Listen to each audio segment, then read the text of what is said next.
Cheers, Charlotte's Most Dangerous Crew NoAdvisory Podcast. Your boy C.O. McClain. It's your girl Ashby. Yes, the boy next door, the dude from school to jerk at work, Patty. Shout out to, hold up, before I say that shit sounded weak. That shit, man, yeah, nigga, little phlegm. Y'all want me to put on these headphones without no Clorox wipes and be around here? I got something going on. I ain't got my situation ain't got nothing to do with your situation over there. I'm used to the enthusiastic. Yeah, like, man, my throat was a little You was outside too long last night? What? Last night? Nigga, it's flu season, and niggas gonna have a little bit of phlegm going around, just a little tidbit. Yeah, get your ginger root up, cause Ashby don't. I ain't no phlegm over here. Hey, yo, shout out to Shot Boogie, shout out to P Fine, shout out to Merciless, shout out to E Class, shout out to Slazy, shout out to Sid, shout out to K Digital. You know what I'm saying? Shout out to the Ramen Drive. We did the inaugural Ramen Drive today. Oh, how'd it go? It was good. Shout out to what's his name? Young the Goat. Young the Goat. Yeah. I know it's what's his damn? I'm bad with names.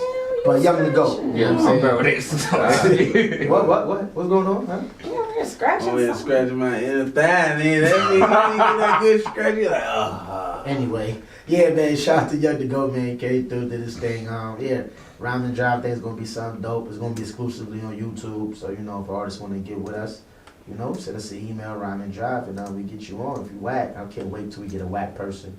Do they have to be an artist? What if they just like to freestyle every now and again? Can they hit up Ramen Drive? Yeah, they freestyle. They rap artist, MC. If you're a singer, you want to come on and freestyle sing. But if you're horrible, you're getting the fuck out. Plain and simple. I wish I would get kicked out. How about I ain't getting out?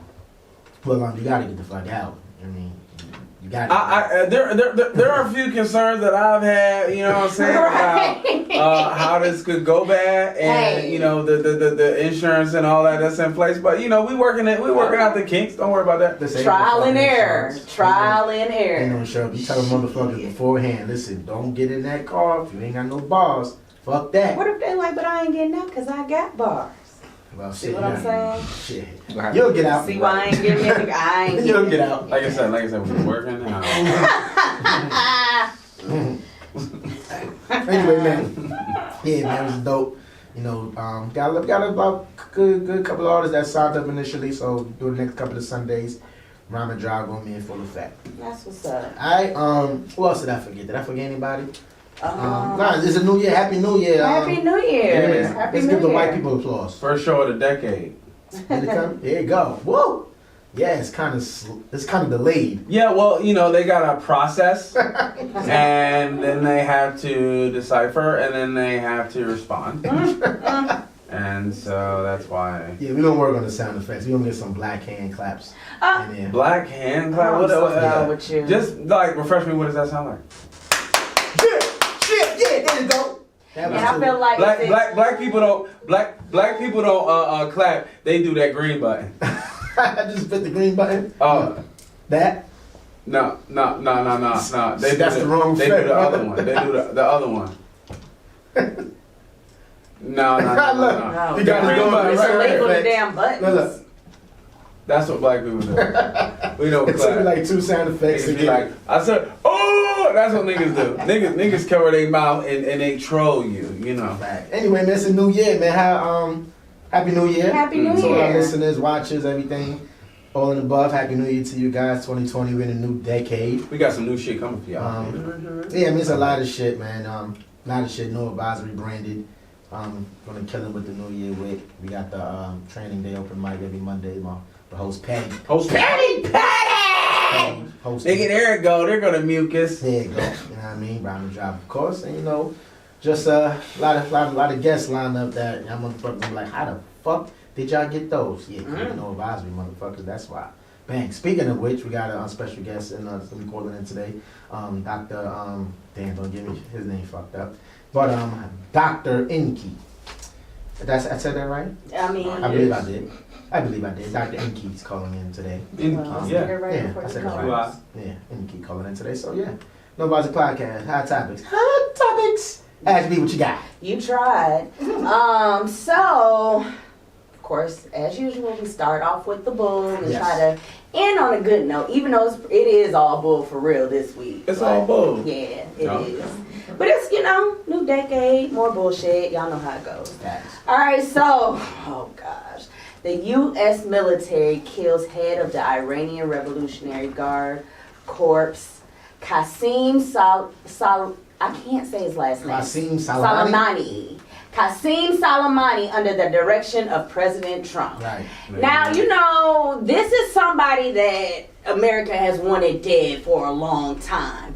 But I think past presidents knew killing him would be not beneficial to the citizens of America. You know what I mean? Potential war. Potential war and shit. And now you got thousands of troops being drafted. So it's a lot going on right now. I'll drafted here? You said what? From here, from us, right? I didn't hear the US. question. You said what now? I You got said my headphones on. thousands of troops. Yeah, from the U.S. are getting ready to go. I'm going to let Wolf Blitzer wow. give y'all a little more information on the subject. Go Wolf! I love Wolf. I love me some Wolf Blitzer, y'all. Oh. Fox News has been pissing me off a lot lately, which I did not know I forget her name. I think it's Judge Janine Prero. I forget her name. But I was listening to her on Fox News this morning. I was very disappointed at a lot of the things she was saying. But let me go ahead and play this. Go ahead.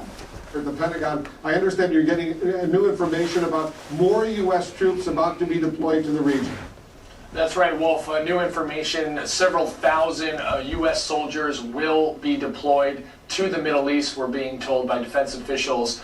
This is a step that will help bolster the U.S. military's presence in the region. Now, these troops, they will be drawn from the 82nd Airborne Division. And brought us over at the Pentagon. So it's like, of course, more troops are going to be going in. And it's sad. I don't know if y'all seen the picture of all those troops lined up at the airport. It's like thousands of them in line getting ready to board the flight to their designated area where they're going to be overseas.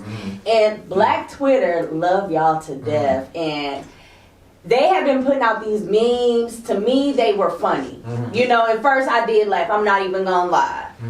And somebody kind of checked me on it, like, you got to think about the people that's actually going there. You know what I'm saying? How they may feel about it. And actually, one soldier, he did comment on a lot of the memes that's going on. So I just wanted to play a little bit of what he says, because kind of put those memes in hindsight. Amen. Oh, sorry. Technical difficulties. Come on, hot Hey topic. man, I understand that. I'm in a goof ass generation, you know what I'm saying? Yeah, I ain't gonna lie, a lot of shit y'all post hilarious or whatever. But I gotta understand, man. Somebody Hold on, you me have to up do in that this again. November. Quick. Twitch your wire. There you go. You got to twitch a glitch in your Hey wire. man, I understand Twitch that. it. I'm in See, a there you goof go. ass generation, you know what I'm saying? Yeah, I ain't gonna lie, a lot of shit y'all post hilarious or whatever. But I gotta understand, man. Somebody like me that been out here since November, in the middle of the shit. I mean, if y'all can sit there and post those memes and stuff, y'all can sit there and post a good little meme about being positive for us or damn praying for us or some shit, man. Come on, man. Like, my generation gotta tighten up sometime. It's like, bro, we really going through this shit. And a lot of us, bro, we really not coming back. So, like, Facts. a prayer or a simple good look, that shit can help. I mean, y'all can post that shit too, you feel me? You know, I gotta be something funny about this shit. So, yeah, he just expresses a sentiment on it. Of course, this young brother was stationed overseas. I'm not sure exactly where, but he had the uniform on and everything. So, even though, let me tell you something, how the black community needs so much therapy. Like, we handle things and we process things a little differently. But the way shit's going in this world, it's almost like an episode of The Simpsons, where it is comical.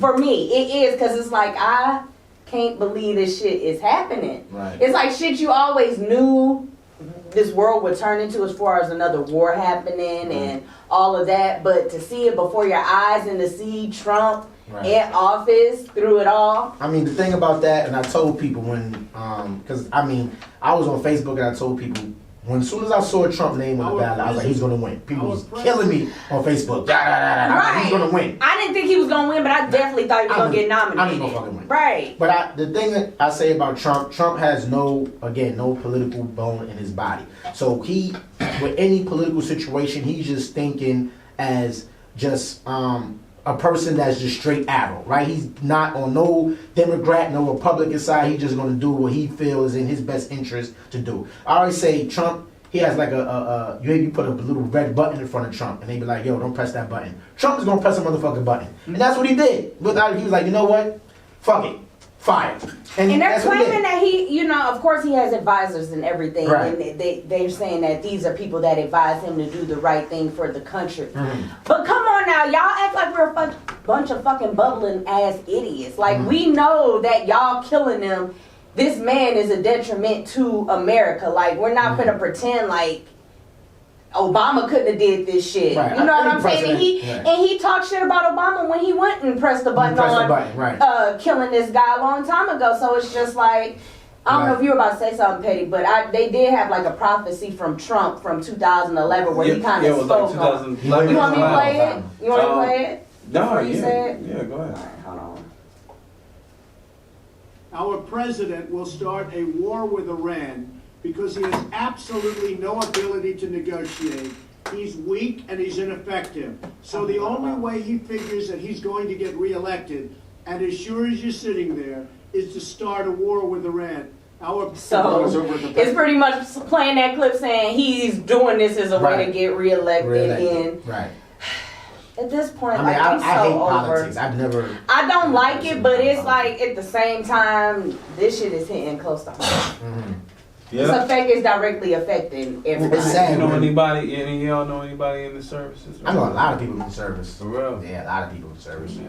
Mm-hmm. Like it just, like to allude to your point when you said, I mean, it's sad when you have to see all these army men that was probably still active in the military but home doing their thing, and then they get a call, listen, you have to go over here, like fuck something that President Trump did, now you got to go over there and probably not come home because of that, because he pressed the button. And I hate it, and I hate it for him, and I like to, I got my petty perspective segment, but I like to sprinkle my shit in because I know niggas was like, it's some niggas that's 6 months from being doing all their time, right? And they was pulling out, and I know this is some bullshit right here, my nigga. I'll be mad as hell because a lot of times, a lot of motherfuckers that go to military don't want to go to war. Nah, they just want it for the benefits. Yeah, you want the benefits, you want the vehicle, that's what I'm saying. Motherfuckers been getting away good 15 years without getting no arms shit blown off and all that. And they good. And it was good. But now, dog, this is the reason I didn't go. See, nigga had a little revelation about 2-3 years ago when I was, still in that realm of thinking that might be an option. Right. I thought I might wanted to go. Really? Yeah, I did. I was like, man, you know what I'm saying? Like, buddy, I'm still in shape. I was just gonna try to go through the Air Force because a nigga ain't good with no water. And the Army is tough, they make the Army tough for niggas, man. So I was like, I'm trying to go through the Air Force, be up in the air or something like that. Right. I mean, yo, man, it's just sad, Anyway. Yeah, to think you signed up for it, you didn't think you was actually going, and you get that call. Yeah, we're gonna need you to Got go to the the call airport like about Muhammad 6 Ali. It's gonna be niggas out there like, fuck, bro.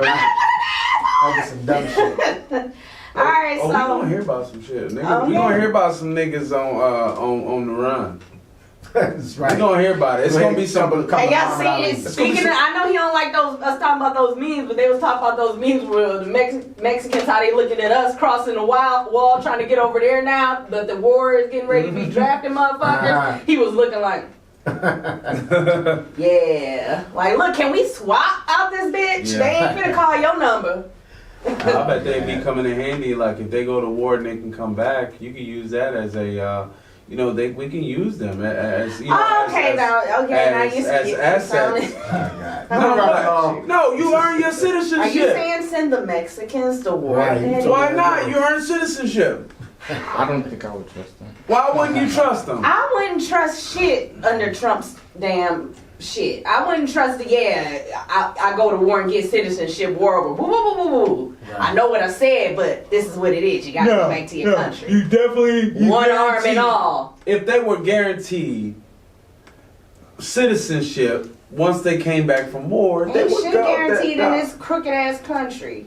But what I'm saying is, deals are made. I'm saying the deal could be made. It would make sense. I think a lot of people that of Spanish descent would take that deal.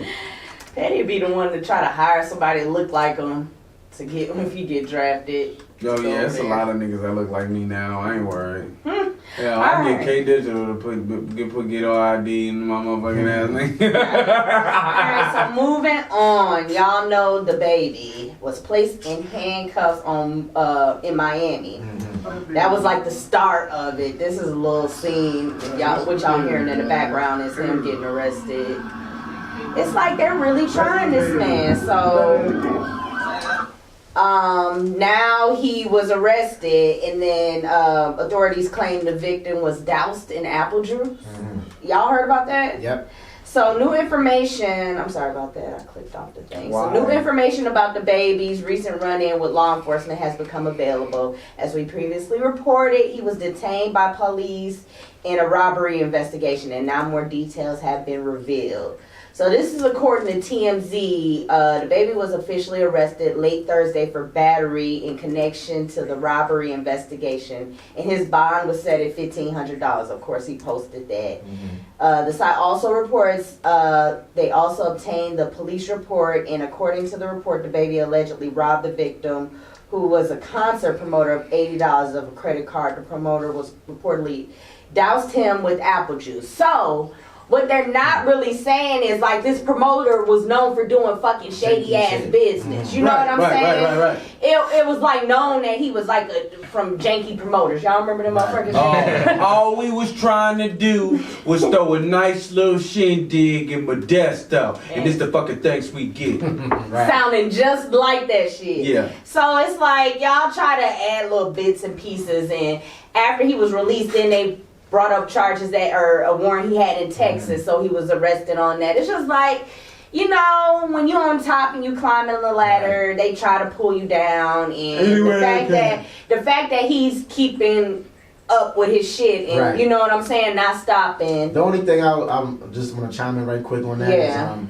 when he got arrested out here. Now you good. When he got arrested out here, and that whole situation with CMPD and things of that nature, but none of that stuff was brought up from, what was it, Texas? That they had brought that up. None of that stuff was brought up through there, so they probably figured they like, how can we get him? Right, you know what I'm saying? So look up every state. Man, keep being resilient out there. Absolutely, man. Like, keep doing your thing.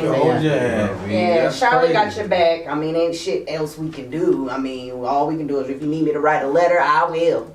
Absolutely. And she writes Hell like a white woman. Hey, look, I'm talking about that judge probably shed a tear. That's whack though, how they got that like that. It is. It is. It's real crazy. And it's like, if he was just a regular schmegler ass guy, you know what I'm saying? They wouldn't have tried to pull up no extra charges. They extradited his ass on some misdemeanor apple juice charges. You know what I'm saying? Apple juice, like when you were saying it, I was kind of like, why the fuck apple juice got to keep being repeated? Like, why is apple juice even important? If it's only apple juice, nigga, I'm glad it was apple juice. They could have been pissed, nigga. You know what I'm saying? niggas that got pistol whipped and pissed on and degraded. And plenty of niggas have got doused and pissed. Especially when you holding thousands of dollars and shit like that. It wasn't even him. It was his crew. I get the entourage situation. No, it should have been his crew. He needs to have a set of motherfuckers willing to go down for him. Well, that's what happened. Like the crew went after him, but they connected him to it. The crew went after the promoter for the thousands of dollars that he didn't get for showing up. But they connected that with the baby. That's the official situation. Guilty by association. Yeah, that's his crew. I don't know them. They paying for him. So it's like they connected it to him. So that's where the bullshit comes in, Twan. That nigga didn't even really put his hands on buddy. His crew did, and his security guards did, in efforts of retrieving the money that was owed, the thousands of dollars that was owed to him that he was short, but he gets locked up in coercion. Well, I know, and they had videos out, and I'm just saying allegedly, there was one video where a guy was on the floor and said that was a baby, robbing the individual on the floor. I don't know who that was. I'm trying to Then there's another video with him, the baby, and somebody else, like, assaulting somebody inside of a store. So they had him on video. So I mean, just to And the thing take about to it, that's why I'm saying he need more goons that's gonna handle this shit. Cause the problem is the baby is be some bullshit. And he like, I gotta handle this right now. Right. My kind of guy, handle the shit when it happened. But you of a different status. You ain't just out here, you know, working a 9 to 5 every day. You can't do that shit. You gotta have motherfuckers around. Cause please believe me, when I make it to that status, I'm gonna have some motherfuckers that's going down for me. Yeah, you always gotta have the people. You know what I'm saying? They know I'm gonna put something on their commissary and all that. Right. They ain't gonna have no lonely commissary, no lonely holidays or nothing like that. Mm-hmm. I'm gonna make sure y'all get y'all conjugal visits. But guess what? Y'all need to go down for what I do. Shout out to the baby, man. Oh yeah, Yeah, baby. yeah. All right, so moving on. Nick Gordon, the boyfriend of Bobby Christina, Whitney Houston. Come on now, That's baby. crazy, man. I'm sorry. The hen got me in bubbles. Well, come on now. Oh. So the boyfriend of Bobby Christina, which is Whitney Houston's daughter, passes away at the age of 30. Now, what's even crazier, now we talked about this a little bit in group chat. What's crazy is the guy that found Bobby Christina, this white boy, he was a friend of theirs. No, you remember when Bobby Christina was found in the bathtub, just like Whitney Houston, the white boy that found her, he died a few weeks later after that. He's dead. What? Wait, I didn't know. What? Yes. The guy that found Bobby Christina in the bathtub Is dead is too? dead. He died like a few weeks after her, of a drug overdose. Hold on. Hey, yo, Bobby Brown, please hold your head. Watch, Yo. watch it, B. Don't fuck with Bobby Brown's kids. Somebody knows something. You gonna come up stinking? That's crazy. Somebody And Gordon, he And died so- of what, and a so- drug overdose, right? He It tried, was? and so the thing with this is he was partying with his friends on New Year's or whatever, your so-called friends. Right. They dropped his ass off at the fucking hospital and skirt. Oh, and left. Drove off, left his wow. ass. Because I was So reading that he notice had in like a several second. heart attacks that night. Several Heart attacks that night. They just dropped. They whenever they got the 911 call, they said black stuff was coming out of his mouth. What? That's what the 911 operator said. She was like, the caller said that it's black stuff, the black substance coming out of his mouth. I'm just like, so they probably was like, we can't wait for the fucking ambulance. We'll drop them off. And they dropped them off probably when they got them some more fucking heroin or some shit. I don't know. Jesus. Wow. Yeah, but he's gone. peace. Rest in peace to Yeah, like, he's Crazy. That heroin, that fentanyl hit niggas, man. I'm telling you. That's that fentanyl shit. That shit was an error. Like, it was, I think somebody gonna end up doing some sort of special documentary it on has to be. the epidemic. So is that what Michael the heroin Jackson- mixed with this fentanyl shit? The fentanyl, is that what Michael Jackson, because he had the stuff that helped him go to sleep. Go to What was- sleep, yeah. Propofol, that was Oh, Propofol. Nah, that wasn't. Some shit. Yeah, it was different. It's different. Like what this fentanyl is something like a horse tranquilizer, or and then they got carfentanil, which is elephant tranquilizer that they Goodness mixing gracious. into. You know, they mixing into the heroin. Oh, that's So- some new shit. No, it's been going on for years now, right now, man. Smoke the It's weed. just the white, you're right, it's just the white man's drug, so he ain't really know Right. nothing about that shit. Only hardcore drug users know about that. Yeah, fuck with You that know what I'm shit. saying? That's actually using that shit. That's motherfuckers. If it's good enough to knock an elephant out, you like want to. You don't want no weed high. Well, because heroin been out for a long time. That's crazy though. Like, It has. that's crazy. But the only thing, it ain't been criminalized because it's been a white person's drug. You know, them been the motherfuckers ODing off of it. That's why weed is becoming legalized, because it's like, well, shit, let's legalize this shit because we don't want them trying to put too much light on the heroin. Weed ain't. You have never heard of an account where weed killed somebody ever. Well, And it's never gonna happen. they're gonna argue that. People are gonna argue that because of situations that are indirect. Indirect with you know, with the lack of awareness and. There's never been an account where slower somebody died from decision weed. making. Yeah, Never. I mean there has been accounts where somebody You can't died. say, Antoine, you can't Never. say it's been a Show no it to me. account. Prove it to me. I'm Like, not this is an account saying that. somebody I'm died not from saying weed. that. I'm You know, not it's overdosing something on weed. common that happens, but it could be things associated with, like somebody could smoke it, If you have mix an it with anxiety. something. No, if somebody could smoke weed, have an anxiety attack, and have a heart attack and die. But not from the weed. It's just the fact that they had an anxiety attack off the weed. They ain't never had that feeling But before. It never happened though. Never, ever, ever. Child. Weed cures your It's been anxiety. people that If you have on that NC died and off shit, smoking of. blunt, you gonna be like, you know what anxiety cured? Weed has one remedy. That's just to calm you. That's all it does. You know, I 100% Right. agree with you, but you cannot say. I could say that. Because there's no accounts. No accounts. All right. If you find it, then prove me wrong. I'm not going to look for it okay. because I want them to. If anybody could bring an article of an account of somebody dying from just weed, not weed mixed with some other shit, just fucking weed. That's it. Please post it find it. because I'm pretty sure with the There's no account. Swift type of a Google search, you will find plenty. Small counts. All right, move right along. Moving right along, y'all. I didn't even know they had like a part 2 to this whole R. Kelly surviving shit. Oh man. Did you know they had a part 2? Yeah, I seen the preview for it. I was like, God damn, like just let the nigga just got. So Dame Dash has decided to sit down and speak with the people or whatever during the surviving. He's actually in the documentary. So this is what he had to say. Did you press the button? Oh. This is what he had to say about the whole thing with his legs crossed. Look how Dame Dash looking like a little schoolboy or some shit. Like, nigga, did you have to He say looked like anything? he got a morning staff meeting for a set. Like, he looked like a business development manager. That was random. All right, so this is what he had to say. Let me see. Like Aaliyah was like the sacrificial lamb for all that, bro, because she didn't deserve none of that. You know, it was good soul, good girl, and wasn't even really so like resentful. Like let that man live, but just keep him away from him. That's all she wanted. She was just happy. Like Aaliyah was like the sacrificial lamb. He's talking about the whole Aaliyah situation, which let her rest in peace. You know, she's not here. They brought up in the documentary, which I did not watch and I probably won't watch. I'm not even interested enough to watch it. They brought up in the documentary how there was a new witness. There was a new witness in the documentary that spoke, and evidently she's pretty believable. Everybody's saying that they believe her story, and she just gives her story like she was messing with him during the time when he was fucking with Aaliyah or whatever, even before he was fucking with Aaliyah. And she said that, you know, her and her friends would come to the studio. Same story. Right. Would fuck with her friends or whatever. Eventually start fucking with her. She was real young. And she actually was going to be on the... there was a trial that was supposed to happen prior to the one even that happened in the early 90s. But this trial, with their investigation, they actually had Aaliyah on the witness list. So Aaliyah was allegedly supposed to testify during this trial that was supposed to happen in the early 90s. And I think she might have been the key witness that kind of railroaded it from even becoming a thing. But yeah, but I just want them to, at this point, it's beating a fucking dead horse. Right. Who executive produced this show? The same people as Lifetime again. Lifetime it's just again? part 2. With the same victims, and a lot of those victims has come out that they weren't even telling the truth. Like, unless y'all are telling the motherfuckers that was lying in the first one, I ain't interested in watching the second one. Yeah. Because she she got her little money and she done. Yeah, and she mad that she didn't make as much money as she wanted to, and now she's pissed off about it. It's like, I mean, at this point, you know, like I said before, whatever R. Kelly does in his personal life, that's his business. If I'm just a fan of music, I listen to his music. I still listen to his music to this day.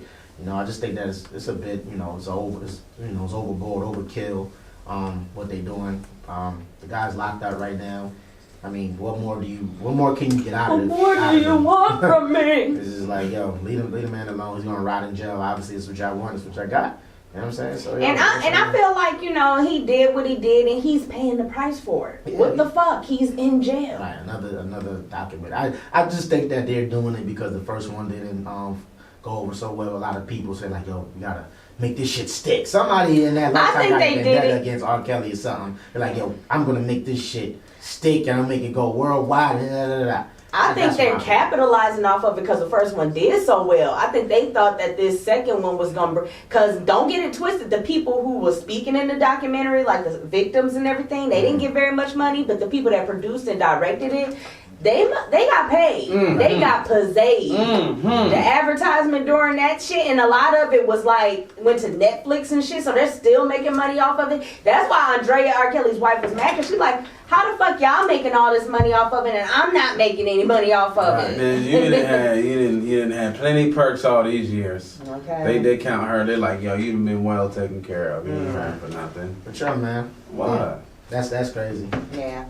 So I think we have a special guest calling in, so we should probably go ahead and wrap up Hot Topics now. But y'all make sure y'all follow us on IG, NoAdvisoryPodcast.com, and follow us on our YouTube page, No Advisory Podcast, and stay tuned for more Hot Topics next week. It's your girl Ashby signing off. That was something. We'll be back with our very special guest, Dr. Enqi. Hey, what's going on? Let's give a round of applause for our special caller guest, Dr. Enqi. Let's give one time for Dr. Enqi.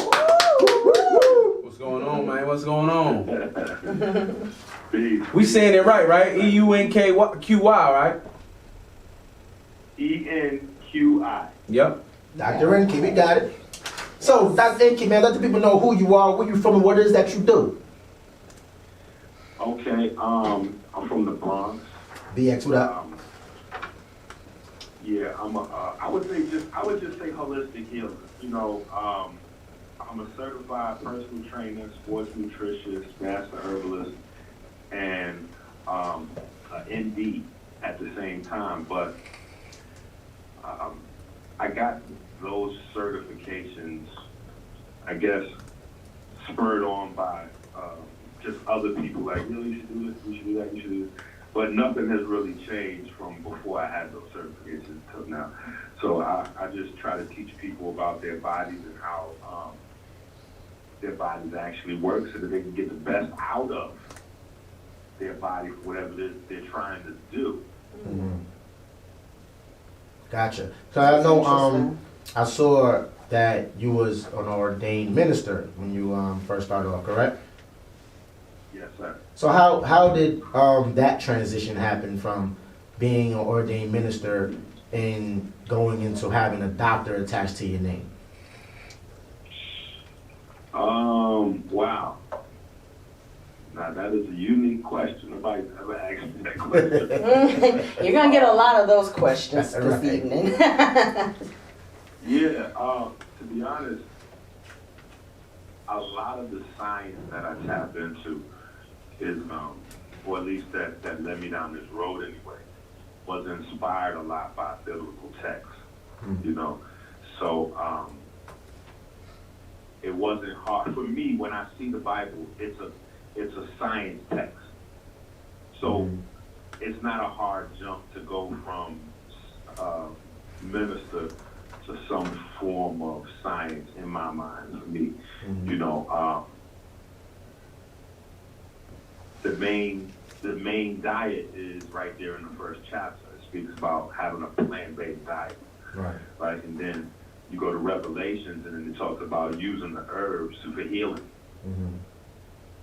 Right? So pretty much that's what I do. That's the first and last chapter of the Bible. Right. Plant-based diet, the herbs for healing, and then it also talks about pharmakia and genetically modified foods in the Bible.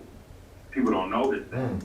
But when we having a conversation, anytime you're having a conversation about GMOs, because in the first chapter when it tells you what to eat, it specifies like the fruits with seeds in it. Yeah, I heard about that. Right. So yeah, so when you make reference to seeds being in the food, that's a direct correlation to what we see now with a lot of the genetically modified foods being seedless. Right? That's true. So so just all of those things, you know, is how I guess you make the transition from from minister to ND, even though you know you wouldn't think of it that way from the outside looking in.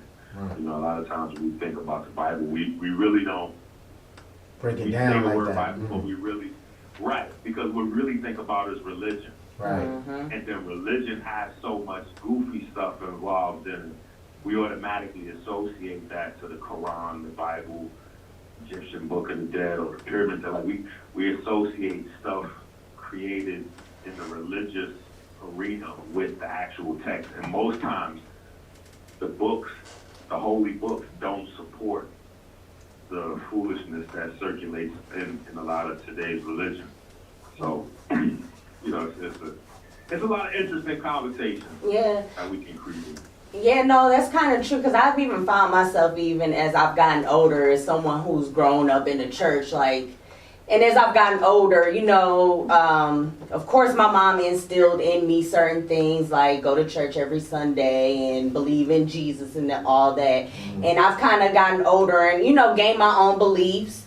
And I think now, as opposed to me how I read the Bible is more for when I was younger for the stories and everything, Noah's Ark and all of that as a child. I'm looking at it more as more of a spiritual guide as to how they lived and the things that they ate. So it's interesting that you say that you've associated the Bible, you know what I mean, with the things that they've eaten and kind of correlated that into what you're doing now. But what I wanted to know is, like, how do you feel? Like, I know it must drive you crazy, like, now to see all these young kids dying. Like, you had Juice WRLD that just died, and, you know, you see these young kids dying younger and younger, and they're having heart attack, things that, you know, older people are dying of. So, like, how do you think that you can tap into, like, the younger generation and kind of get them on the right track as it goes to the holistic thing? You know what I mean? Like, getting their attention and making that the cool thing as opposed to popping lean or drinking lean and popping pills and stuff, what they're doing now. You really, it's really like guerrilla marketing in a way. You know, you have to use a variety of tactics. You know, and then you got to know when to be aggressive and when not to be aggressive. So it just depends on the child. You know, when you're dealing with part of our initiative for 2020. Right, my website is the United Plates of America. The organization is the UPA for short, right? And so one of the main things that we're promoting, anytime you see my face, I'm always promoting literacy in terms of your biochemistry, meaning people and of all ages understanding how your body works. Like, that to me is the most important thing that we should be doing at any age. You know, period, as a people, like this figuring out our body. So a lot of people say, oh, no, we should be focused on economics. Well, what happens when economics are coupled with unbalanced neurochemistry, meaning we might have mental health issues, or we just might be a little foolish and naive and just uneducated on some things. We just don't know a lot. We know the old saying, a fool and his money soon part. Yeah. So we can't rush into economics without taking because we have money. We demonstrate that every year with how much money as a group we spend. Yeah. Right. Exactly. So absolutely. The black dollar is so powerful, it's right? not really the issue. You know what I mean? Right. But I think it's knowing that's why it's important to have that education, because it's like, if you don't know what to do when you get that money, right, you're gonna see the same repeated cycle. So to piggyback off you know, the United Plates of America, I know you spoke about it briefly, but I just wanted, for the listeners and everything, like, what's the name behind it, and what can people expect when they go to the website? The products that's on there, when they go on there, the products that's sold on there, what can they expect to get off from the website, and the name behind United Plates of America? Okay. So when you go to the website, I'll do that first, it's a shorter answer. When you go to the website, that's where you'll find books, papers, you know, things, study material, and then also you'll find the different herbs and detoxes that we have available for the family. One of the main things, though, segueing into the longer question, with United Plates of America, it is a family initiative to push enlightenment, literacy, consciousness, spirituality, but for families, right? So parents connecting with their children, be it through sports, entertainment, spiritual pursuits, and just being able to reestablish that bond. Parents, children, definitely fathers, you know, with their children, mothers with their children, but we're really promoting fathers getting more active too. And so group conversation, right? How does that translate? What do I mean more specifically? People come into various understandings about, you know, healthy choices and things that they want to do to improve their health. Mm-hmm. A lot of times people will even spend money on consultations and take courses and really get serious, and then, you know, after spending 3 months, 6 months, a year studying this new information and trying to institute some changes in their life, they try to translate that to their children at home, and they run into a brick wall. Yeah. Right. I'm vegan, but I can't get my children to eat like this. What do I do? I'm taking these cleanses and herbs, and you know, what should I be doing for my children? What should they be taking? Or my child is they're really picky, so they'll eat some things but not other things, and I just want to make sure they're still, while being a vegan or you know, following the plant-based diet, I want to make sure they're hitting all their daily recommended vitamins and minerals, etc. You know, so they don't so they're hitting their growth spurts in a timely fashion and all that kind of stuff. Or my children are having a tough time in school, sitting still. You know, they're trying to put them on, you know, some of these different psychiatric drugs for children, right?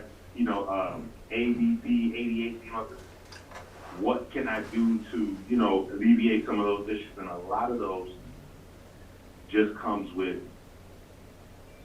family concentration, meaning having set dialogues to build the way your children think, reaction, how they react to different things, like having certain dialogues, and then backing that up with eating certain things and withholding, you know, just creating a different emphasis around growing as a family unit, as opposed to with so much information being available through social media, whether it's Instagram, YouTube, wherever, Facebook, Twitter, as opposed to everybody just grabbing their cell phone or their laptop and then breaking down into different rooms in the house. Right. So there's people watching different shows all over the place, and everybody in the house is kind of growing in different directions, unbeknownst to. This is how you turn around and your child's a stranger after 5 years. Right. And it's like, it's almost, you know, like it. Or even, wait, not to cut you off, but or even your husband, wife, girlfriend, boyfriend, baby mama, baby. Like, this is how they turn around and they're a stranger to you 3 years later, 5 years later, because you may have started at one point together, you were on the same frequency, but then you're consuming so much mental food daily and emotional food daily that's drastically different. And in most cases, nobody really knows what it is you're consuming. By the time you've made the transition to a whole new person, it's too late. And sometimes that space can create problems that we interpret as mental or emotional issues, but they're not. It's just people growing at different speeds because the way our society is set up now, it's not really cohesion for the family unit. Even in one car, you take a ride, everybody got headphones tuned into something different. Right. And then the children are online playing these online games, like Minecraft and all this stuff. Fortnite. Listen, I have conversations with my kids every day. I hate the tablets. I hate them. Shit. My son, 10 years old, he just had a party. Well, it wasn't his party, his homeboy's birthday party at a pizza place. They brought in Fortnite and ignored the girls there. And they all sitting down playing a video game. I said, yo, this is, I would never do this my whole life. No, it's taking over. Birthday party. Not only is none of the boys chasing the girls, but they're not even chasing each other. Each other, right. Oh, this is great. You know what I mean? Like, this is nuts. But the crazy thing is, on those games, they're exposed to conversations with people all over the world, whether they're talking to children or they're talking to adults pretending to be children. Right, They're open to a variety of conversations. Right. So, you know, we're just putting a focus on people just growing together. Right. You know what I'm saying? Just growing together and really reestablishing those links. Earlier, I did it was about a 1 hour conversation with a 14-year-old guy. It's on YouTube. It's Dr. Enqi and Millard, 14-year-old scientists discussing homosexuality, God, atheism, and something else. But the purpose of that conversation and putting it on YouTube was to open up some conversations at home in all those areas, right? Because his comments were that, you know, the Bible is it doesn't condemn, but you know it says that homosexuals should be sentenced to death or something crazy, like, you know what I'm saying? And so, you know, it just all of these conversations we have to have. Right. So I just, you know, this is how we have healthy neurochemistry and social skills and all that stuff. I'm sorry, No, I was just gonna say, I think it's important, like even little things is eating together, eating dinner at the dinner table together at the end of the night. You know what I mean? It's little things like that kind of help bring the family together, because I think it's gonna be a thing. It's gonna be evident that kids are gonna go off into their separate corners, but you have to have that structural moment where it's y'all and y'all know that we're a family unit at the end of the day. This is gonna happen. We're gonna break bread together at the end of the night. Because in my household, shit, we eat at dinner, lunch, at the table. I tell my kids the tablets is off. And they're like, Daddy, can I watch your TV? That's it. That's we're good. gonna talk at the table and we're going to have a conversation. How was school? Or what did you do today? You know, kids these days don't have that type of structure. They don't. And it's more the parents' fault. Because I will say, me and my son, we don't get to eat dinner every night because I have a work schedule where I work 9 to 5, and when I get home we do homework, and at the end of the night it's like we just want to get something in our belly, and but it's up to me as the parent. Like I have to do better, Ash. This is like a coming out for you right now. No, it is. I do have to do better.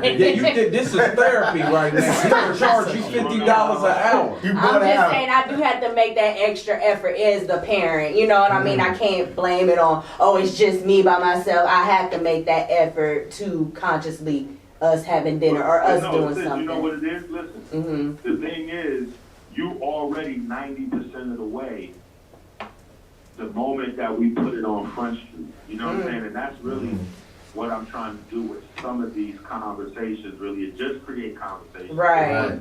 Once we put something in our minds, then eventually it happens. Right, so, right. You know, once you put it in your mind, it's like, okay, cool, so I'm going to make sure the 2-3 days I'm off. Right. You know, we do it like this. Right. And then the days where I'm not, you know, off, I'm going to make sure, you know, at least, well, maybe we'll have breakfast together those days. You know what I'm saying? Whether he has a cereal or having toast. The idea is not necessarily to eat the same thing or the same food, but, you know, just that little time to conversate and kick it and see what's going on. Especially if we're dealing with our children. Like, I'm big on what my children are thinking. Yes. You know what I'm saying? Yes. You should know what your child is thinking.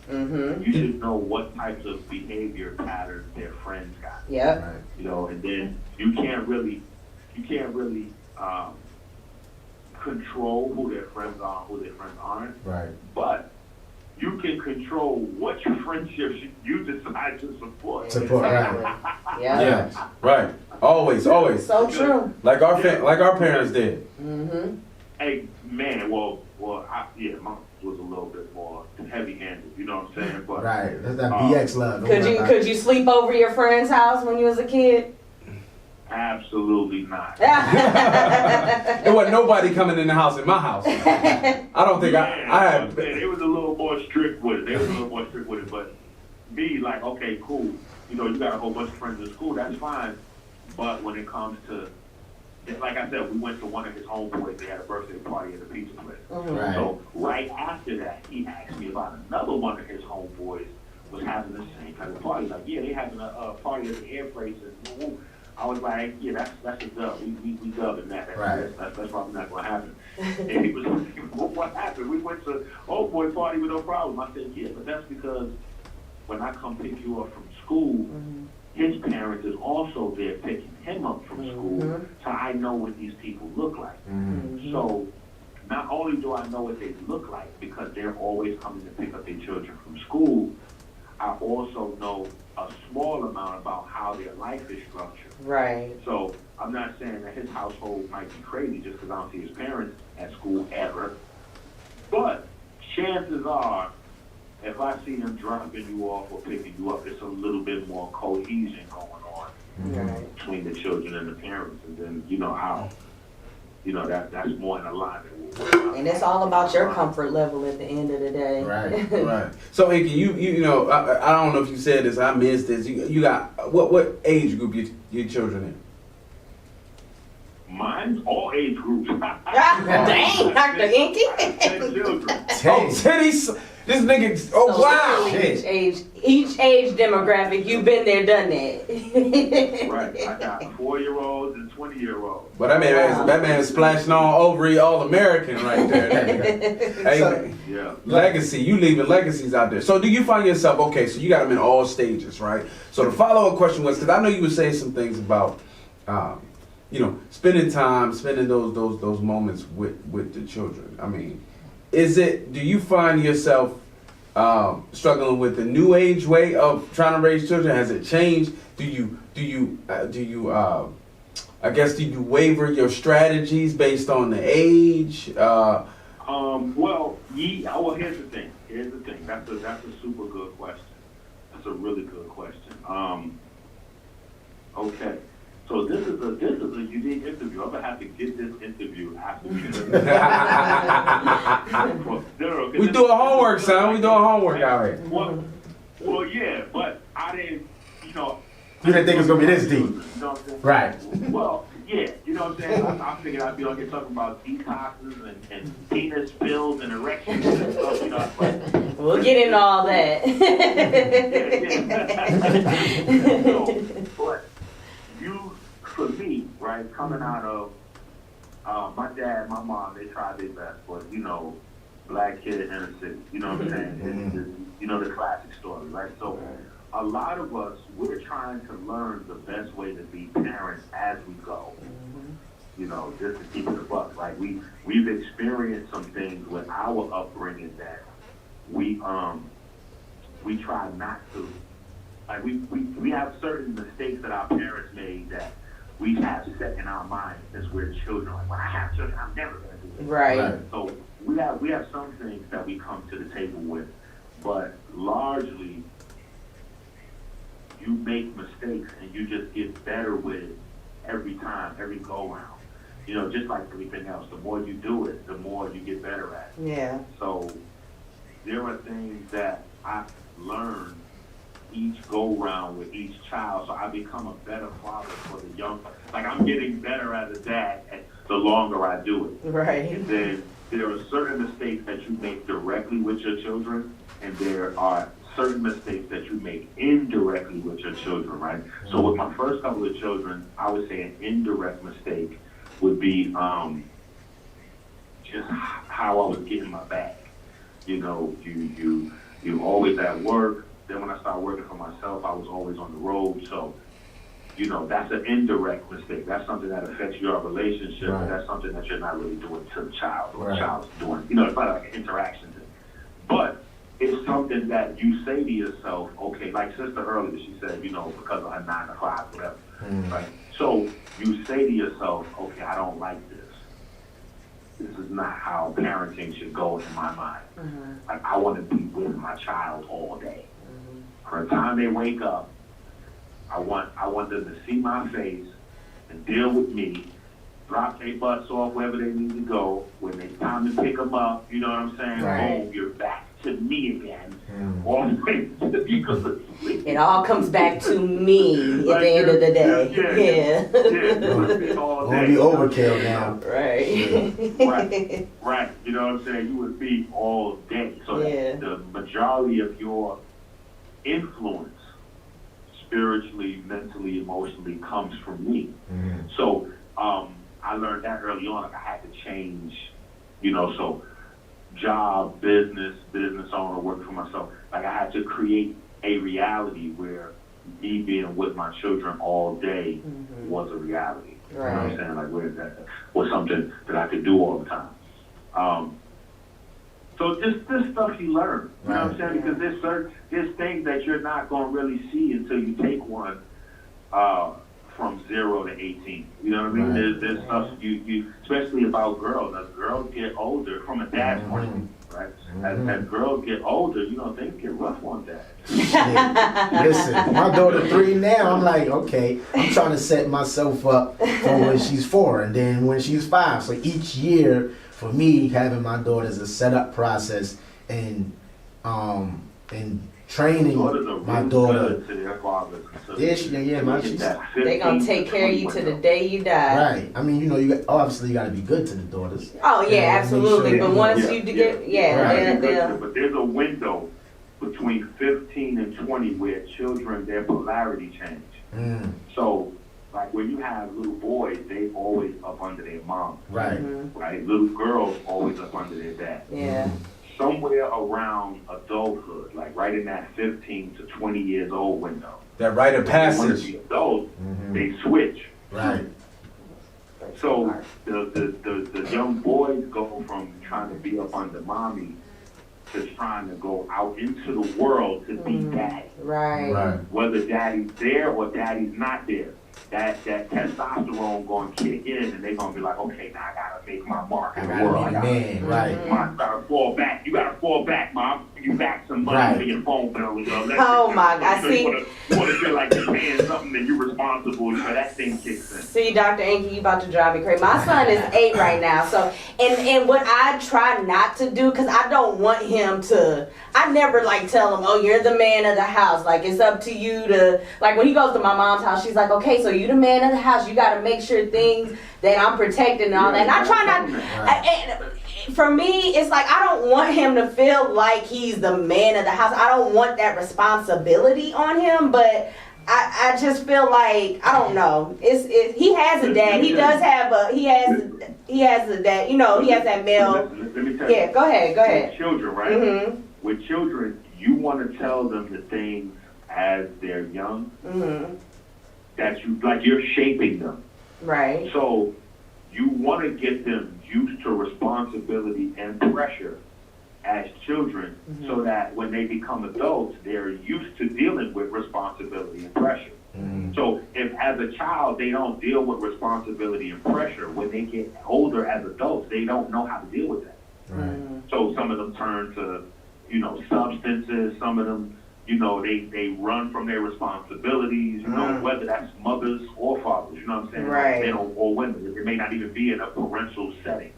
They get out of college and get their first little gig or their first little business, and they're just not used to pressure and responsibility, so they just can't handle it, you know what I mean? Right. So you want to get them ready for that.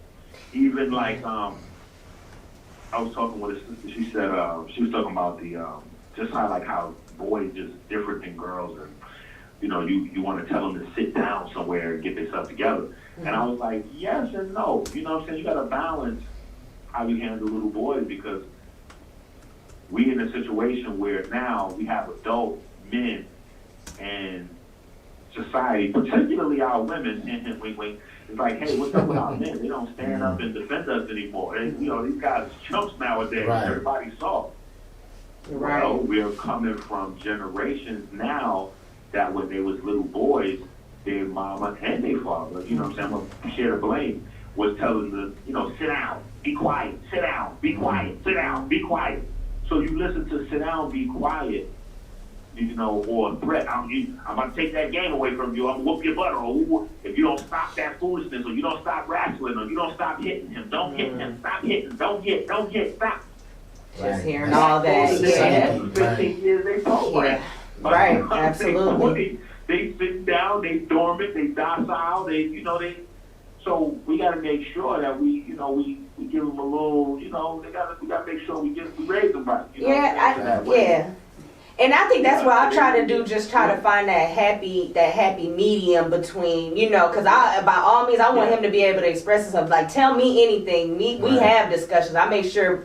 One thing we do every night before he goes to bed, we talk. And I want to know what's going on, what happened at school, how'd that make you feel when that happened? I want to make sure I'm present. So for me, I think it's just raising that's going to be a potential man one day. I have a lot of pressure on myself because I'm like watching his every move. Like I want to be so involved, and I know him. I know when that look in his eyes when stuff's not right, or when he needs a hug. Like I'm very in tune with my child. So for me, it's just trying to find like a happy medium by not. I don't know, for me, and I just don't want him to feel like, because it's just us two. I don't want him to feel I get what you're saying, Dr. Enqi. I don't want him to feel the pressure of me feeling like he's the man of the house. I just don't. As an 8-year-old, it makes me uncomfortable. Like, yeah, but no. Just shrink it down, though. You know what I'm saying? Shrink down what that means for now. What do you mean? Give him the title. Let him feel like, you're the man of the house, but, you give him something small. Like, as a man of the house, it's your job to clean out the tub. Or, it's your job to make sure you get this garbage taken out of the can and put a new tag in it. I get what you're saying. You know what I'm saying? Right. You got to define it. Right. Handle. You don't want to put the weight of the running. Right, like, Duke Energy due on the 5th. Like, you know what I mean? Let me tell you, like, when I go grocery shopping, I have all my kids, even my daughter, my 3-year-old. I'm like, yo, I drove to get the groceries. I got y'all the groceries. Y'all come and load all this food, put all help my stack in, get the boxes, he's the resident family man. Like, he has a great family structure going on in his home. Oh no, I do the same shit. Yeah, I got 3 dogs and they don't really, you know what I'm saying? They ain't gonna help. But I do gotta. I'll put that bitch. I tie Diesel up to one of them red carts and have that nigga bring all them shits in there. Hey, dogs is just as equally as the man and his kids, though. They are. No, but hey, listen, let me tell you, that's what my father told me when I was a child. He said, don't you ever get a dog that can't carry his own weight sometimes. Right. Now, when he said it to me, he was taking a shot at all of those new, like those little candy dogs, like the little tiny fluffy. The Yorkies and poodles. Kick-arounds, I call them kick-arounds. Right, he was taking a shot at all of those dogs, you know what I'm saying? But I understood what he was saying because he raised dogs for so long. So, if you get enough entertainment or emotional value from having one of those small dogs, it's cool. You know what I'm saying? I don't want people to start sending me emails. Right. He's a comfort dog. You got a dog, son? You got a dog? Take care of your dog. Like, it's a difference between having pets and really taking care of them. You know what I'm saying? Like, some people really, really take care of their pets. So he was one of those people that really, like, he'll attack you if he saw you had a dog that you wasn't taking care of. Like, he was really a dog nut. You know what I'm saying? He was a dog person. So, with that being said, he was like, listen, so that you don't feel that your dog is a burden. Because there's a point where people don't take care of their dogs properly because it's, they feel like it's too much. Or a lot of people that just get into getting a pet and they don't realize, like right now, I got a turtle. And this turtle. I was about to ask you if you had any dogs too.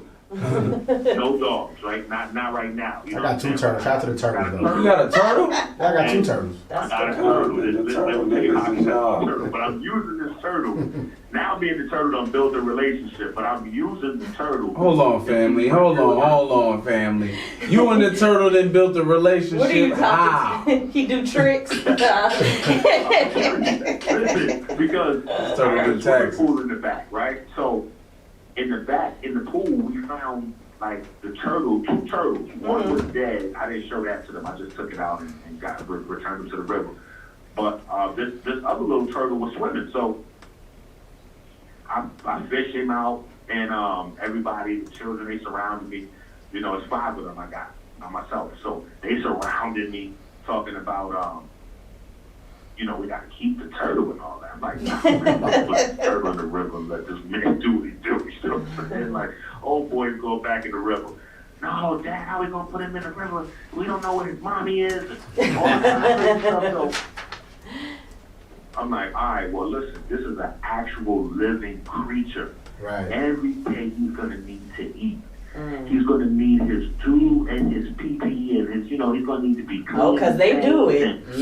I got 2, I know. They stink too. Dad, don't worry about it. We're going to take care of everything.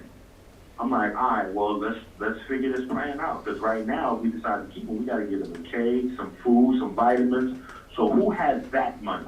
between Right. your little, between your group. Who's got that bread right there? Right. Oh, well. Daddy got it. Well, see, this. Boom. Right? Right. So who's going to take care of this guy, change his water and all this other shit? We go, nah, trust it. Yeah. No one to date, this is from this summertime this past, no one to date has changed his water one time. You should have known when they all said, trust us, Daddy. It's just me and him. That nigga built it just turned into the foggy river. Man. Swimming through murky waters. Crazy. I was like, all right, let me take over the second. Is it like a real big turtle or one of those small turtles? No, he's tiny. Tiny turtle. Tiny, small. Is he on your IG? I gotta look at the turtle. Look, we don't talk about turtles and therapy sessions and all type of shit. Post the turtle. A little picture or video, and I'm gonna post it up. Okay. On IG. Ash will get a kick out of Hey, the hey. turtle. I want to see the turtle. Hey, so Enqi, man, what's the 5-year plan? What do you see yourself at 3 years, 5 years? What do you see yourself doing with the information that you are descending upon the masses at this point? Okay, great question. Well, right now I just came off the road. I was on tour with Ha Davis.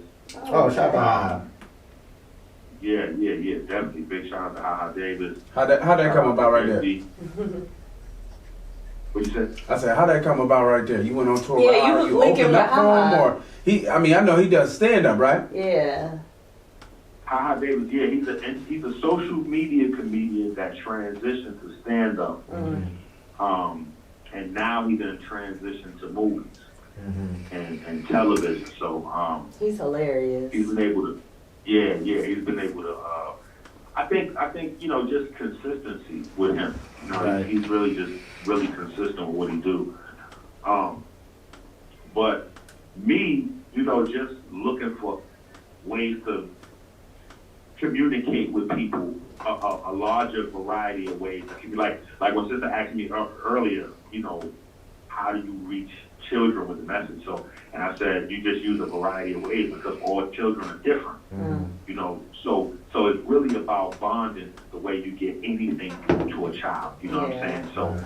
So now we're talking about how we bond with the children. So some of them you can bond through with music, some with sports, some maybe with video games. Some rare children might have eclectic interests. You know what I'm saying? Like some may really like to read, or just some things that's not generally overwhelmed by a trait shared by the overwhelming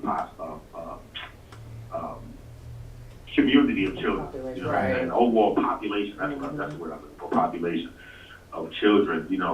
But typically music, sports, or video games. I try to connect them there, and then from there venture into some other conversation. Right.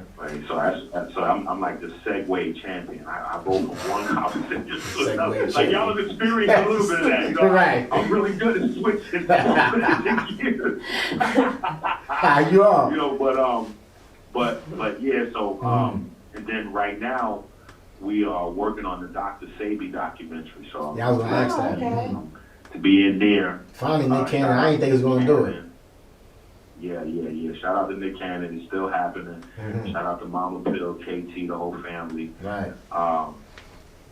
But go ahead. That was a perfect segue into the next question I was going to have in regards to Dr. CB. I wanted to know, from you personally, being a herbalist and things of that nature, like how did Dr. CB have an impact on your life and doing what you're doing and the whole herbalist community?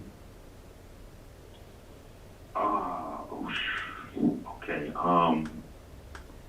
Me and the rest of the community. That's all right. So that's two questions, but those are two tricky questions. So I guess the first question would be more about me. I got into science first. So a lot of people now, and I feel fortunate enough to be a part of the wave, a large contributor, probably the wave. You know what I'm saying? But we've been creating a different image around what it means to be a scholar or vegan or holistic healer, like really changing that image, because a lot of people see me with a lot of gold jewelry on, gold teeth,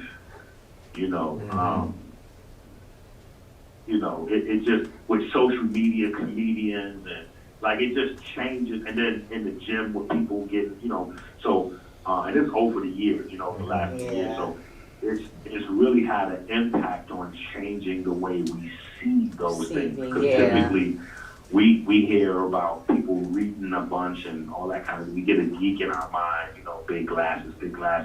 We think of vegans, you know, like skinny, almost effeminate type of men. Like, so some of these images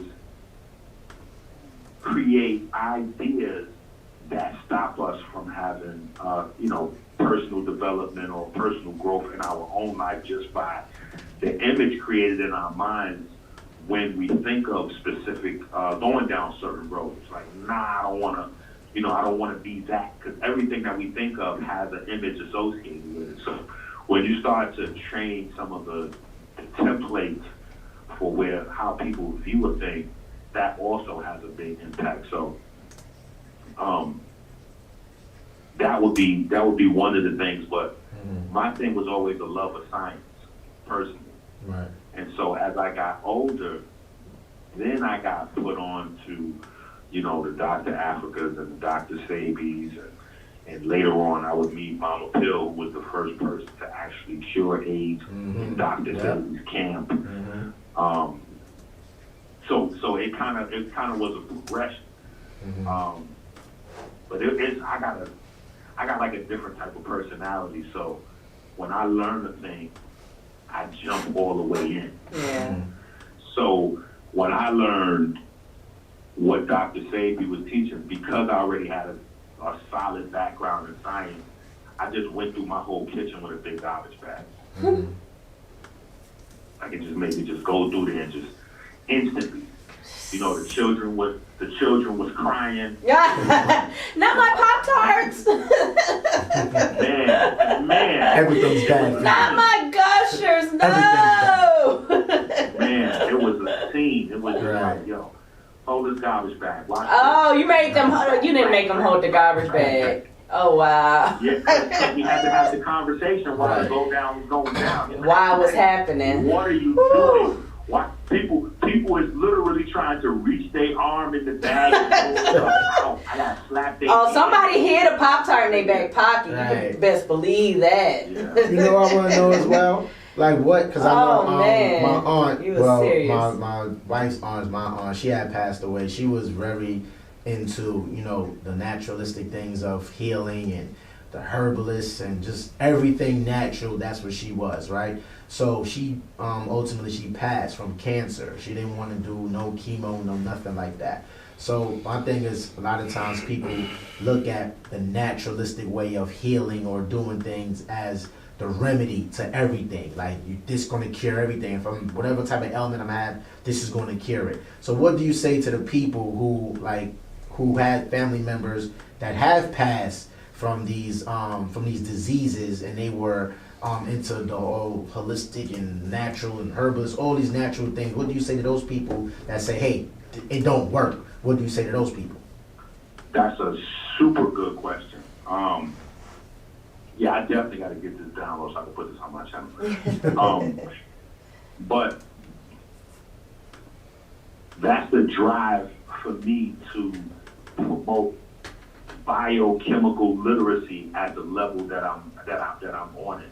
Like, I really press for people to really get a deep understanding of their body, because it's really not enough to say, I'm just gonna have natural stuff now, or, you know, I'm a vegan. You know, so like, vegan does not mean healthy. Say that one more time. Natural doesn't mean healthy. That's true. Right. That's very true. People eat macaroni every day and swear they're vegan. Right. Correctamundo.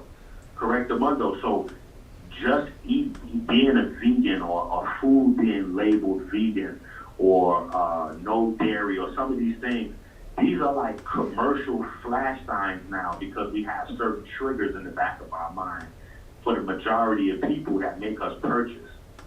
So we got to realize that just because it's natural, or it says vegan or 100%, that doesn't mean that it's nutritious for you, right? Oreo cookies is my prime example. Oreo cookies are not nutritious for you, but they are absolutely vegan. They're vegan. I didn't even know that. Oreo cookies. Okay. I got a whole box in the crib. Yeah, Oreo cookies are vegan. So if you're a vegan, you can have some Oreos, give your baby some Oreos, but guess what? Don't mistake that because they're vegan, they're nutritious. Right. Right. You can't live on Oreos, you know what I mean? So, and then there's a lot of different paradigms that fall under the natural thing. And there's some bamboozling and hustling that goes on to a large degree because people don't know any better, right? So you have people that that'll push herbs on somebody that's sick that may not be good for that person's body. Like just because herbs are good in some instances doesn't mean that they're good in every instance. Right, right. You got hundreds of thousands of herbs. Hundreds of thousands of herbs. Right. A lot. So some people will get into their mind, like you hear people say, oh yeah, dandelion is good for your blood, it'll clean you out. So, you know, they get these little home remedy ideas in their mind, and they just want to apply them blanketly to everything. Like, yo, I heard garlic is good for you, so I take garlic pills every morning. Right. Or, yo, I heard, you know, like, nah, man, it's not. It's just as intricate as Western chemical medicine. It's just that intricate. Like, you got hundreds of thousands of different pharmaceutical drugs. They don't give, you know, in most cases, they don't give a person that has phlegm on their chest the same exact medication as they would somebody with, you know, an infected foot. Like, there's still a specific protocol that you need to follow if you're dealing with the natural paradigm. Like, I'll give you an example, right? And I'll give you an example in both directions. Like, something that works for something, not for something else, and then it's something that works on a variety of things, right? So, one of the things is quercetin, right? So, I was talking about prostate cancer with some of the people from the Nation of Islam because, you know, they promote dairy. And dairy, you know, has been proven, like especially milk and milk products, has been proven to be a creator or co-creator of prostate cancer. And there's like literally over 100,000 scientific papers on it already. Like it's crazy. So what does? Dairy milk, eggs, all of it. Like cow's milk. Cow's milk. So and so. In this conversation, like, well, give me, you know, people get into debate mode and they get, you know, people get a little emotional. Right. Like, well, give me one thing that, you know, give me one nutrient that, you know, helps with prostate cancer, whatever. And I was like, all right, I'll give you one. You know, now you can get the book, right? I have a book on all of these protocols, Eat Right for Your Appetite. But I tell the person, all right, I'll give you one just to show you that it's demonstrable that if you understand this thing and you're meticulous with it, it can work. Right. But quercetin, right? So for the family that's listening now, if you want to test it, you know, you type in, go to your Google browser, and you type in quercetin,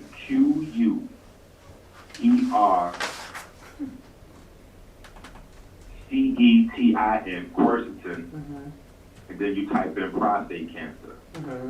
And when you hit the thing, it's literally going to be like 100,000 links telling you about how quercetin is able to inhibit prostate cancer and all that other kind of stuff. There's a whole bunch of pills with quercetin in it. Thios, Swains, and all types of stuff. Yeah, I'm looking at it now. Right. So yeah, exactly. So I heard somebody pressing some buttons. Oh yeah, he as soon as you said was spelling it out, he was putting it in. I thought he was about to write it down on his little piece of paper. I'm gonna keep it in. I'm gonna keep the window open. Well, that's what I know. We don't have much time. Go ahead. Now here's the flip out. Okay, we got like 9 minutes. Yeah. Oh, gotcha. But I was going to say also, quercetin has benefits for people that deal with eczema and some other things like that, hives, anything that's histamine related, because quercetin boosts the waters in your body's natural ability as an antihistamine. So anybody that deals with allergies, hives, eczema, all that kind of stuff, you know, quercetin is more nutritious. Now, the way I teach, I deal with the specific active components that are inside the herbs and plants and the natural foods, so that way you know what to target, right? So you can target foods and herbs and things like that that are higher in quercetin and some of these antioxidants. Right. But on the flip side, quercetin is not to grab and say, oh, well, Enqi said it's good for prostate cancer, so guess what? Get it. Right. That must mean it's also good for, you know, Parkinson's or Alzheimer's. Whatever. Like, it's not like, we don't take any of these things in general. Right. Like, there's no thing that's generally, you know, it's meticulous. You got to know, okay, which compounds affect which part? You know, what are the cause and effect of having these compounds in my body? Pro that are more beneficial, and also on the flip side, things that are more harmful. So. Right, and it also goes back to you just knowing your body and knowing the things that are actually beneficial, listening to your body. Because your body will tell you everything you need, but it's about you actually getting in that mindset to listen to the things, some of the nutrients that you need. So you're not taking things for a bunch of ailments you don't even have. Like you taking things that are, you know, cure this that might be good for this. So it's just important, like you said earlier, to know your body and start there. I think that's where the start is, getting to know your own body. Right, like it's I'm reading up on it now, and just to piggyback off you, like a lot of people, when you were saying about being healthy and just knowing the right nutrition to put in your body, just not. Everything is not for everybody. Right. Every healthy plan or it's not for everybody. So you got to know what your body's able to take and how it's going to respond to those type of things. So, I mean, I wish we had way more time to talk to, man. We got to do a part 2 maybe to this, because I mean, I got so many more questions. Right. I was like, you know. Yeah, well, listen, I'm with it. We can make it a regular, you know, monthly, weekly, whatever, you know, how we want to do it. Yeah, that'd be dope. It's just that, you know, with somebody like Dr. Sebi passing away, right? In my mind, I'm thinking, like, when you just it's a void. It's a void there. You think about Malcolm X's and all these guys, like, you think when they passed away, that was the first it. thing that pops into my mind is how much didn't they get to share with us? Exactly. Exactly. So what I wanted to do with Eat Right for Your Haplotype book was to put all of those key nutritions for every single illness that we deal with on a daily basis. Because when people see, like when people look up that one thing, quercetin and prostate cancer, when you look up that one thing, it's like, wait a minute, this thing says quercetin inhibits cancer, prostate cancer. So I'm like, wait a minute, why don't I know this? Right. And if this is the case for this, what are the other things that act on prostate cancer? I want to know the whole thing for prostate cancer, the whole protocol, and then I want to know the protocol for everything. Are there nutrients for heart disease like this, or diabetes like this, and AIDS, and this and that, and cancer, and boom, boom, boom. And so I sat down to put together all of the protocols and that are clinically documented. Nothing that's like weird or that you can't validate. Like I gave you quercetin and prostate cancer and let everybody at home look it up. Like, it's not a matter of saying that this is the plant that grows on top of the mountain on certain days of the year, and if you rub it on your back, your foot will get shiny like that. Like, these are all clinically documented things that's just in plant-based diet that really have a huge impact on your life. So no hocus pocus. I would definitely. The name of the book is Eat Right for Your Haplotype. I was gonna say, tell them the name one more time. Eat Right for Your Haplotype. It's on Haplotype.org. Right. UnitedPlaceOfAmerica.org. Eat Right for Your Haplotype. Right, man. Not your blood, not your blood type. Right. Blood line. Your bloodline. As our producer, as one of our producers starts packing up his church's chicken. Dr. Enqi, we gotta have you back. Look, we gotta have you back. Is that a 3-piece wing with a green bean and a yam? Oh God! And we over here talking about eating holistic. Right. This nigga got green It's fingers. good though. We listen. Right. We just create conversations. Absolutely. It takes a while for the information to really become actionable. That's you know what I'm saying? true. But as long as we had a conversation, We all we good. start to shift the emphasis, and you know we start moving. And that's where the change comes. It has to Right. start I'm somewhere. gonna thank you for calling. We're gonna Thank set it you up. so much. We're gonna have like a probably like a monthly thing where we have people calling. Yes. Yeah, we could do- ideas and stuff like that. We're gonna set that up. Yeah, we can do like a what's the name of the month? What's the name What do you of call it? The month like he just gave us that ingredient. I mean, not the ingredient, but the. Yeah, well, we could pick something. Yeah. Blood pressure, diabetes, whatever. Right, we could whatever. go through it, you know, like one Awareness? show Huh? will just be on diabetes Right. or breast cancer or whatever. Yeah, we Right. definitely gonna do that, man. Definitely gonna do that. Let's get a round of applause, man. Yeah, supplement of the Yes. month. Supplement of the month. That's what we're gonna do. Supplement of the month. That's something in the month. Y'all, I We'll want to think of thank you for something. calling in. I'm gonna reach out so we can get that set up, and we're gonna have that every month. We're gonna have that on this platform, man. Definitely gonna do that. Peace. Peace, All right, man. Get a brother. round of applause, Doc. Yes. One more time, man. Have a Well, good one. Family, yes, All sir, right, yes, man. sir, yes, ma'am. All right, have a good one, man. Have a good one. You take care. Like that. They want to know what they can use naturally, That's to right. help them along their way, man. So that was very good, man. So, man, we're gonna end off the show, man. It's your boy Seal It's your McClain. girl Ashby. In the morning next door to do from school to jerk at work. It's NoAdvisory. Sign off, motherfuckers. Bang.